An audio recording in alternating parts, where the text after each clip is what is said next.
Kannada ನಾಮಫಲಕದ cabinet ಅಲ್ಲಿ ಚರ್ಚೆ ಆಗಿರುವಂತಹ ವಿಚಾರ. ಕರ್ನಾಟಕ ಸರ್ಕಾರದ ಒಂದು ಬದ್ಧತೆ, ಕರ್ನಾಟಕ ಸರ್ಕಾರದ ಬದ್ಧತೆ ಕನ್ನಡ ಇರಬೇಕು. ಕನ್ನಡ ರಕ್ಷಣಾ ವೇದಿಕೆಯವರು ಹೋರಾಟ ಮಾಡಿದ್ದಾರೆ. ಕಾನೂನಲ್ಲಿ ಅವಕಾಶ ಇದೆ. ಯಾರೇ ಆಗಲಿ ಕನ್ನಡ ನಾಮಫಲಕ 60% ಇರಬೇಕು. ಆಮೇಲೆ ಬೇರೆ ಬೇರೆ ಯಾವ ಭಾಷೆ ಬೇಕಾದ್ರೆ ಹಾಕೊಳ್ಳಿ, ಏನು ಬಂದಿರ್ತದೆ, ಇಂಗ್ಲೀಷ್ ಯಾರು ಹಾಕೊಳ್ಳಿ, ಹಿಂದಿ ಯಾರು ಹಾಕೊಳ್ಳಿ, ಯಾವ್ದಾರು ಹಾಕೊಳ್ಳಿ. ಅದೇ ಮೊದಲು ಕನ್ನಡ ಇರಬೇಕು. ಈಗ ನೋಡಿ ನಾವೆಲ್ಲ ಕನ್ನಡ ಹಾಕಿದೀವಲ್ಲ, ಹಂಗಿರಬೇಕು. ಸೊ ಫಸ್ಟು ಬಿಸ್ನೆಸ್ ಅವರು ಬೇರೆ ಪ್ರೈವೇಟಾಗಿ ಮನೆಗಿನ ಬೇಕಾದ್ರೆ ಏನು ಬೇಕಾದ್ರೆ ಹಾಕೊಳ್ಳಿ, ನಾವು ಅದಕ್ಕೆ ಅರ್ಚನೆ ಮಾಡೋಕೆ ಹೋಗೋದಿಲ್ಲ.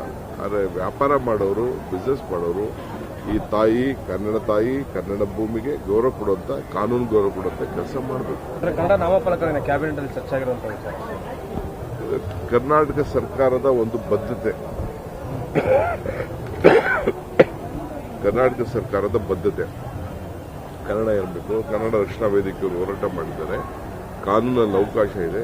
ಯಾರೇ ಆಗಲಿ ಕನ್ನಡ ನಾಮಫಲಕ 60% ಇರಬೇಕು. ಆಮೇಲೆ ಬೇರೆ ಬೇರೆ ಯಾವ ಭಾಷೆ ಬೇಕಾದ್ರೆ ಹಾಕೊಳ್ಳಿ, ಏನು ಬಂದಿರ್ತದೆ, ಇಂಗ್ಲೀಷ್ ಯಾರು ಹಾಕೊಳ್ಳಿ, ಹಿಂದಿ ಯಾರು ಹಾಕೊಳ್ಳಿ, ಯಾವ್ದಾರು ಹಾಕೊಳ್ಳಿ. ಅದೇ ಮೊದಲು ಕನ್ನಡ ಇರಬೇಕು.